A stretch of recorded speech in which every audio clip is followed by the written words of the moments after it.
एक बार एक किसान परमात्मा से बड़ा नाराज हो गया। कभी बाढ़ आ जाए, कभी सूखा पड़ जाए, कभी धूप बहुत तेज हो जाए तो कभी ओले पड़ जाए। हर बार कुछ ना कुछ कारण से उसकी फसल थोड़ी खराब हो जाती थी। एक दिन बड़ा तंग आकर उसने परमात्मा से कहा, देखिए प्रभु, आप परमात्मा हैं, लेकिन लगता है आपको खेती बाड़ी की ज्यादा जानकारी नहीं है। एक प्रार्थना है कि एक साल मुझे मौका दीजिए, जैसा मैं चाहूं वैसा मौसम हो, फिर आप देखना मैं कैसे अन्न के भंडार भर दूंगा।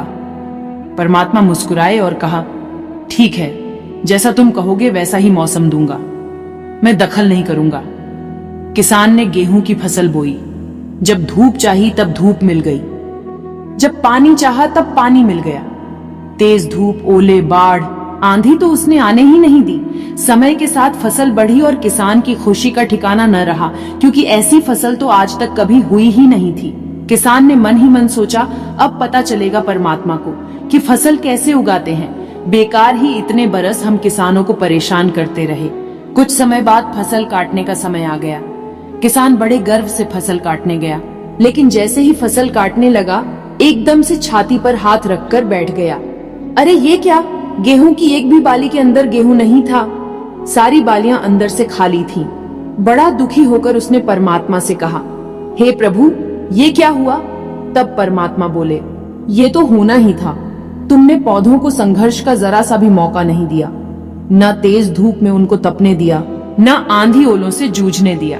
उनको किसी प्रकार की चुनौती का एहसास नहीं होने दिया, इसीलिए सब पौधे खोखले रह गए। जब आंधी आती है, तेज बारिश होती है, ओले गिरते हैं, तब पौधा अपना अस्तित्व बचाने का संघर्ष करता है, और इस संघर्ष से जो बल पैदा होता है वो ही उसे शक्ति देता है, ऊर्जा देता है, जिसकी वजह से उसके अंदर नए बीज पैदा होते हैं। उसी तरह जिंदगी में भी अगर संघर्ष ना हो, चुनौती ना हो, तो आदमी खोखला ही रह जाता है, उसके अंदर कोई गुण नहीं आ पाता।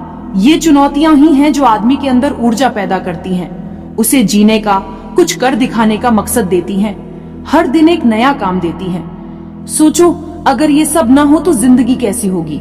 इसलिए चुनौतियों से डरो या भागो नहीं, बल्कि उनसे कुछ नया सीखने की कोशिश करो। जैसे सोना आग में तपकर कुंदन बनता है, इसी तरह से इन चुनौतियों में खुद को तपायो।